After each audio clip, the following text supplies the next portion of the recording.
আমরা আছি পরন্ত বিকেলে শাপলেজা যে বলেশ্বর নদীর মোহনায়, যাকে বোলক বলে সর্বাধিক পরিচিত। জায়গাটি বিকেলবেলা খুব মনোরম। একদিকে যে বেড়িবাঁধ সরকারি, তার উপরে যে সারি সারি গাছ, আসলেই খুব ভালো লাগে। এবং এখানে ব্লক দেওয়া আছে আপদা প্রোটেকশনের জন্য। সেখানে আসলে খুব ভালো বসার একটা জায়গা। অন্যদিকে বিকেলে যে গ্রামের প্রাকৃতিক পরিবেশ, সেই গরু চরানো, গরু এখানে ছুটছে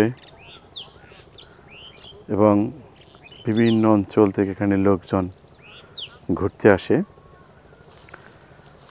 অন্যদিকে বিকেলে এখানে দেখা যায় যে নদীতে ছোট ছোট মাছ ধরার নৌকা, ট্রলার, সেগুলো চলে যাচ্ছে।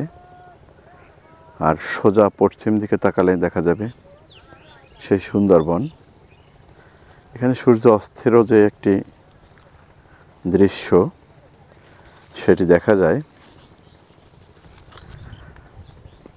এই পাশেই আছে, এখান থেকে দেখলে দেখা যাবে যেন একটি নদীর মোহনা, যে মোহনায় খুব একসময় তির্যক স্রোত পড়ত এবং সেই স্রোতের জন্য সেখানে একবার এমবি সোবাহান নামে একটি লঞ্চ দুর্ঘটনায় অনেক লোক নিহত হয়।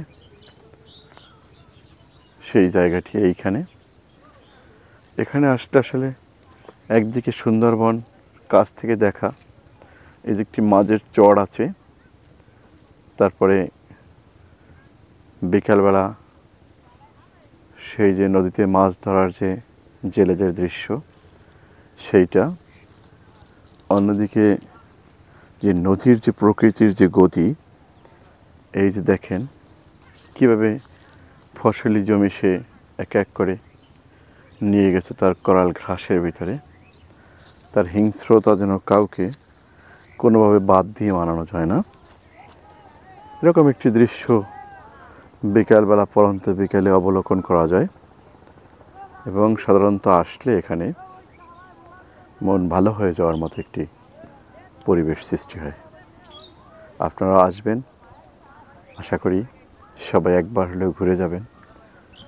আমাদের মঠবাড়িয়ার একটি প্রত্যন্ত অঞ্চল, যেখানে নিভৃতে প্রকৃতির কোলে, শহরের ঝই ঝামেলা ঝঞ্ঝল সব কিছু দূরে, সব কিছুর দূরে। এখানে আসলে মনেই হবে না যেন আসলে আপনি কোথায়, আসলে প্রকৃতির কোলে হারিয়ে যাওয়ার মতো একটা পরিবেশ। শুক্রবার অথবা শনিবার যখন শহরের ঝই ঝামেলা থেকে মুক্ত হয়ে আপনিও এসে ঘুরে যেতে পারেন, আশা করি ভালো লাগবে। আসসালামু আলাইকুম।